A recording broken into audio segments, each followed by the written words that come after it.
ओम खर्वं स्थूलतनु गजेन्द्रवदनं लंबोदरं सुंदरं प्रासंदन मधुगंधलौध मधुपम व्याललं गंडोस्थलं दंताघात विदारितारि रुधिरै सिंधूर शोभाकरं वंदे शैलसुतासुतं गणपति सिद्धिप्रदा कामदं बुद्धिप्रदा कामदं। जय महाविद्या जे सकल सृष्टिर आधार जे सकल विद्यार आसर तारि पाद तले प्रणाम करी आरंभ करुच्ची आज एपिसोड। दर्शक बंधु मु पंडित श्री सुशील कुमार दीक्षित आपण देखुं मोर ज्ञान भित्तिक चैनल महाविद्या अस्ट्रो।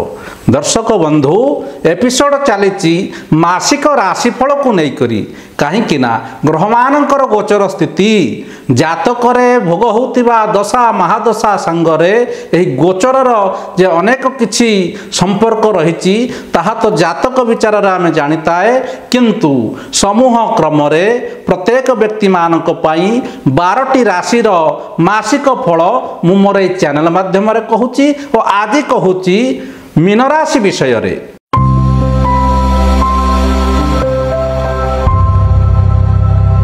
दर्शक बंधु यही सेप्टेम्बर मास किपरि रहिबो मीन राशि व्यक्ति विशेष मानक पई ताहा विचार करबा आगरु आसंतु जानिबा मीन राशि पई ग्रह मानकर गोचर किपरि रहिछि एही मासरे बा क्यों क्यों फलमान देउछंती निजर गोचर क्रम रे। सर्वोपरि जानिबा क्यारियर भित्तिक किछि कथा, व्यवसाय भित्तिक किछि कथा, आर्थिक स्थिति, स्वास्थ्यगत समस्या तथा प्रेम प्रणयर किछि कथा जानिबा और केउ केउ दिग प्रति विशेष दृष्टि देई चलिबा ताहा मध्य जानिबा और सर्वशेष रे जानिबा कोन करिबा प्रतिकार जहा आम पई अशुभ स्थिति उत्पन्न करूची ताहार किछि प्रतिकारात्मक विधान मध्य आमे जानिबा। तेणु दर्शक बंधु देखंतु मोर ए भिडियोटी को संपूर्ण देखंतु, शेयर मध्य करंतु, लाइक करिबा पई मोर अनुरोध आपनकु रहे।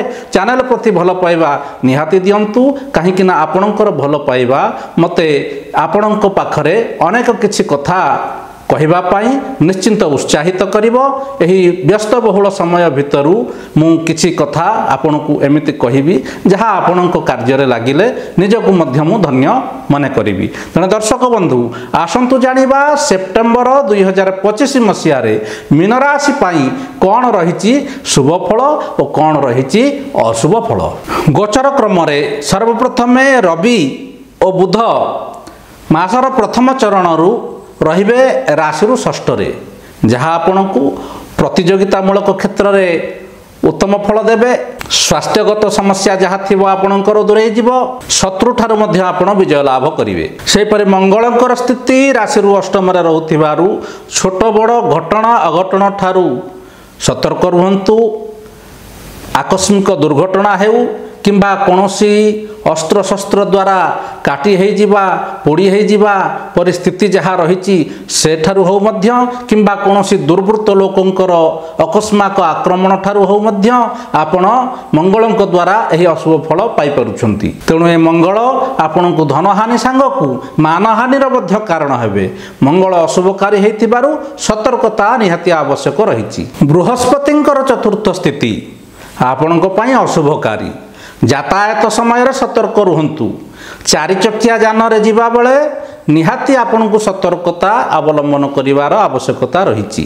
धनहानि सांगकु मानहानिर मध्य भय रहिछि एई बृहस्पतिंकर गोचर जहा आपनक राशि पई रहिछि तद्वारा। शुक्रंकर गोचर मीन राशिर व्यक्ति विशेषंक पई मासरे देउछि किछि शुभ फल जहा आपणकर वैवाहिक क्षेत्र को शुभता देउथिबा बेले प्रेम संपर्क रे मध्य अनेक किछि शुभ फल देबार देखा जाए। शनिंकर गोचर आपण माने जानिछन्ति मीन रे शनि वर्तमान संचार करूछन्ति जेहेतु मीन राशि आपणकर शनि आपणक पई बहु अशुभ फल देबार देखा जाए जहा स्वास्थ्यगत समस्या अनेक किछि आपणकु देई पारे। हुए तो आपण किछि पुरातन रोगरे पीड़ित हो पारती कौन से अस्त्रोपचारिक व्यवस्था मध्य आपनकु एही मासरे घटी पारे जहाँ को आम मृत्युतुल्य पीड़ा बोली कहवा। तेणु स्वास्थ्य प्रति यत्नशील निहाती रुहंतु। निजर बुद्धि को सदाबले सुबुद्धि क्रम व्यवहार करंतु कहीं ना बुद्धिर न्यूनता यही समय रे आपणक ठारे देखा जाए जहाँ बुद्धि भ्रष्ट बोलिक आम गोटे वार्ड कही थाए। शनिंकर यही स्थिति आपण को सही परिस्थिति को नहीं जाई पारे। तेणु उत्तम चिंताधारा रखी दिनचर्या करिवार आवश्यकता रही। सेहीपरि राहु केतुंकर स्थिति आपण को अजथा खर्च सांग को बहु अर्थ व्ययर कारण होउची। तेणु नूतन किछि योजना जदि आपण करूछंती जगी रखी करी कार्य करंतु काहेकि ना आपण चिंता करुथिबा व्यवस्था परि कोनोसी घटना राहु आपणक सह घटेइबो नाही। एबे आसंतु जानिबा मीन राशि व्यक्ति विशेष मानक पई एही सेप्टेम्बर मासरे किपरि रहिबो कैरियर बा कर्मक्षेत्रटी बा व्यावसायिक स्थिति। देखंतु कर्मक्षेत्र बा चाकरी क्षेत्रटी ठीक ठाक रहिबार जना जाए। कर्मक्षेत्र रे करुथिबा कर्म गुड़िक मासर शेषार्ध बेलू आपणको प्रशंसा साउंटेइबो बा आपणक वरिष्ठ अधिकारी माने आपणको कार्य रे खुशी हई आपणको साबासी संगको किछि आपणको कर्म क्षेत्र रे सहयोग निहाती करिवे। सेपरि व्यवसाय क्षेत्र रे थिबा मीन राशि व्यक्ति विशेष मानक पई मासटी सेते भल जिवार देखा जाए नाही। सेपरि व्यवसाय क्षेत्र रे थिबा मीन राशि व्यक्ति विशेष माने मासटी सेते आपनक पई शुभकारी हेबार जणा जाए नाही। काहेकि ना व्यवसाय रे मांदा अवस्था बा किछि हानि आपणकर बहु चिंतार कारण हबो। तेणु व्यवसाय क्षेत्रटी को सतर्कतार सह एही मासरे करिबा पई आमर परामर्श रहिबो। किपरि रहिबो मीन राशि व्यक्ति विशेष मानकर एही सेप्टेम्बर मासरे आर्थिक स्थिति। देखंतु मासरे रोजगार तो निश्चिंत बढ़िबो। बहु क्षेत्ररु आपण रोजगार करिवे सीमित ठारू आय निश्चिंत अधिक रहिबो। मात्र अनेक अनेक खर्च बा अनेक समय रे आपणकर व्यय बराद अर्थाभावर कारण हेबो। तेणु अर्थ अभाव प्रति सावधान रुहंतु।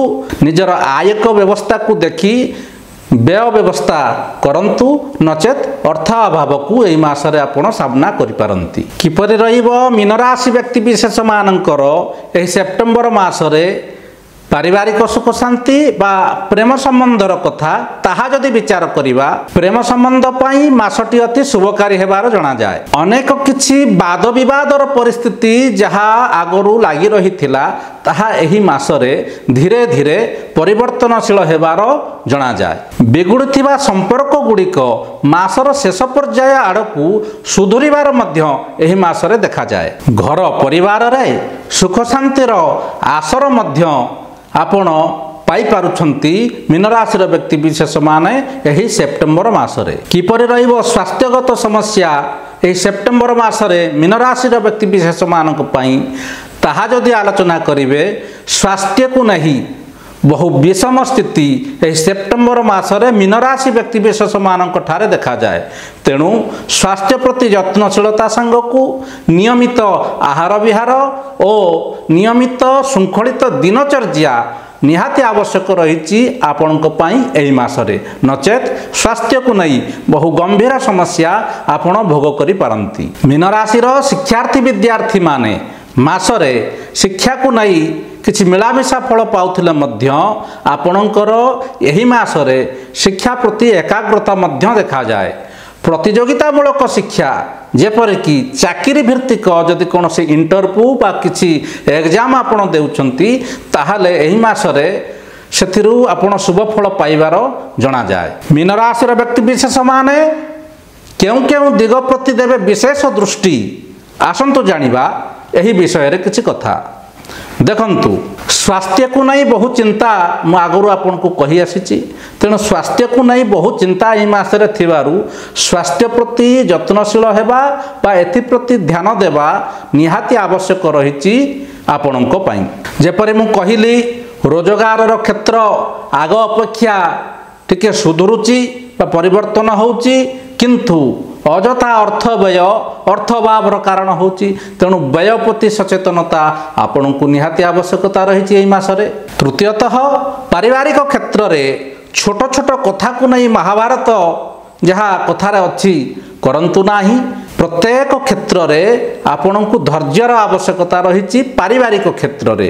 କାହିଁକି ନା ପାରିବାରିକ କ୍ଷେତ୍ରକୁ ନେଇ ବହୁ ଚିନ୍ତା ମୀନରାଶିର ବ୍ୟକ୍ତିବିଶେଷଙ୍କର ଏହି ସମୟରେ ଦେଖାଯାଏ। ତେଣୁ ଏଥିପ୍ରତି ଧ୍ୟାନ ନିହାତି ଦିଅନ୍ତୁ। କ'ଣ କରିବେ ପ୍ରତିକାର?